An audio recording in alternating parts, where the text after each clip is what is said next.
over time. And according to Sally Scholes in 2013, most common and most general understandings of feminism is that it's about women's rights, which the basic definition is, but in reality, if we just say that we believe in something, you aren't, and you're not making a change for it, that's not how reality wants to take it.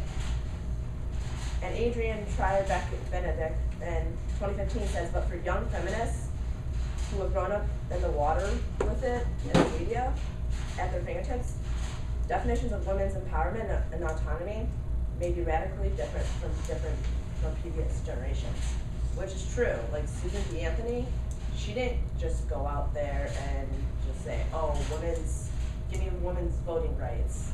She wanted women's voting rights, so she gathered people to come with her, and she wanted them to go out there and protest. And there are men feminists too. Just to make that clear, there are.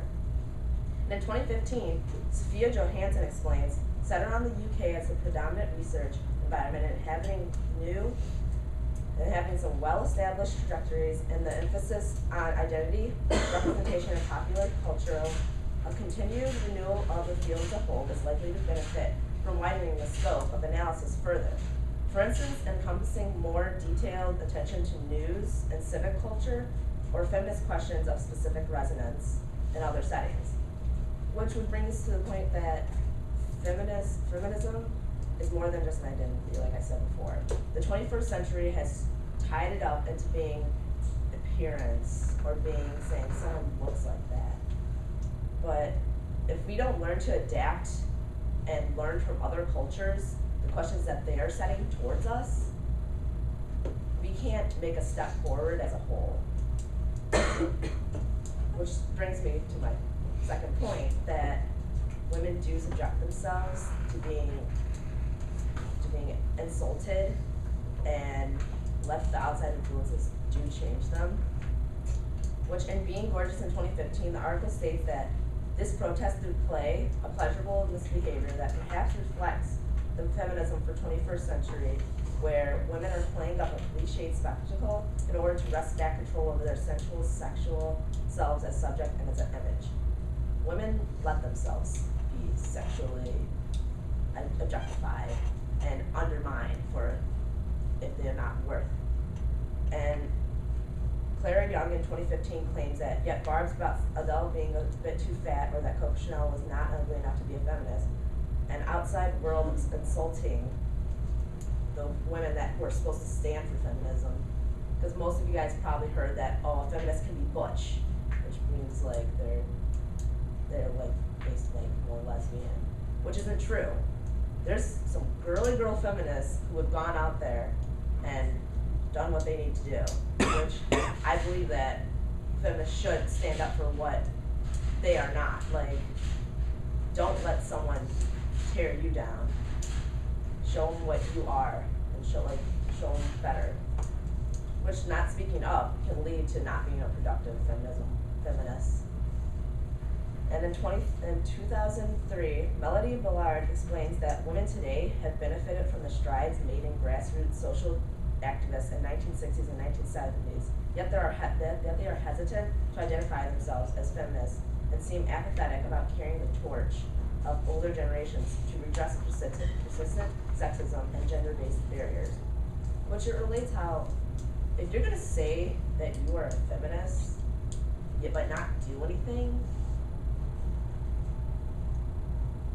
your beliefs, yes, you can believe in it, but if you aren't doing anything to support your beliefs, to show that you are there for your beliefs, you can't call yourself something that you don't do.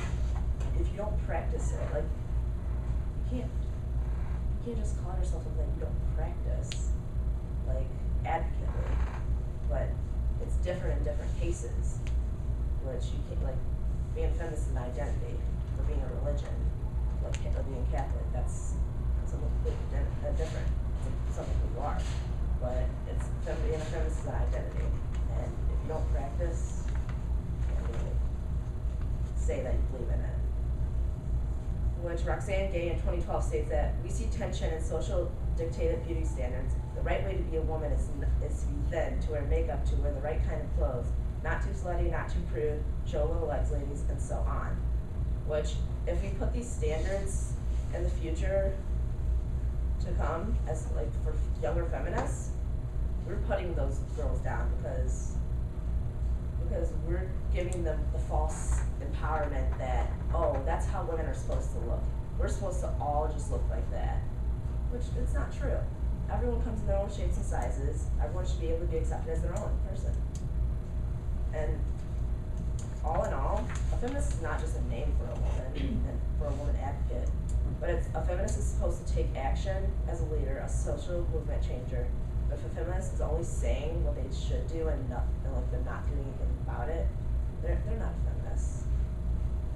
Unless they know the connotation of it, they don't project themselves, and they do the necessary thing to be one. So go out there and make a difference. Go out there and show what it means to be a feminist, not just through words, but through actions as well. Because every difference starts with you, and you can make a change for the women's population as a whole.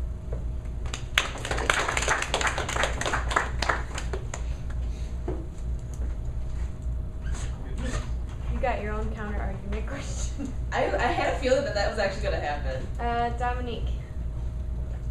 So, my question to you, I guess, would be, what kind of steps can we go out and take, like, in the coming week to help progress this movement further? Is there an organization we could join or some sort of resource we should look into? There are organizations that you can join, but, like, you just going out there yourself, like, even voting for, like, I'm not saying a specific person, but like Hillary Clinton is advocating for like women's equal pay. Voting for her, that would show that you're trying to make steps forward and beginning it. But there are women organizations that can be joined. Like you honestly just look them up and they're right there for you. Cool. Dominique, what's your question?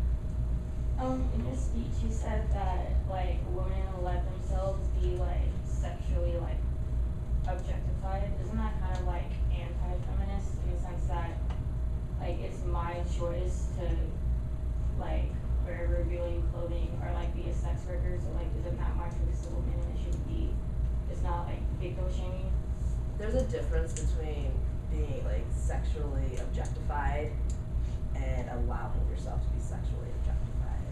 If you're purposely going out there and wearing revealing clothes like on purpose, like because you want people to look at you, you're gonna attract attention that you don't want. But what if like wearing like revealing clothes makes me feel good and I'm not doing it for like men or like Do you? I can't tell you not to do you. Everyone has to do what they want to do, but it's just the fact that no matter how you go about it, you don't have to always wear revealing clothes. If that makes you happy, you're gonna have to do what makes you happy. You can't let anyone tell you otherwise, but just you have to always be prepared for what someone else is gonna say when you walk out the house like that. So I read an article 2 days ago. It was about cruise ship workers and how they are 24/7 workers. So they're supposed to say yes to whatever the people on the cruise ship ask them to do, or they're supposed to constantly be friendly and work to make the people on the ship happy. So this woman got herself in this situation that was really not her fault. She was helping this older gentleman and he made a pass at her, trying to make some sexual connotation of the situation. And her reaction could have been to defend herself or something, but instead she took the blame for what happened and let it happen. I think that's a point where feminism can go either way, just like what you wear and what you want to get out of what you're wearing and stuff. So I think it just depends on the person and stuff like that. And it also depends on the feminist. There are plenty of different types of feminism, and it depends on which camp you ask. Dana, what's your question? Are you okay with another question? Like, what do you think of like the so-called like radical feminism? How do you think they like affect the movement as a whole?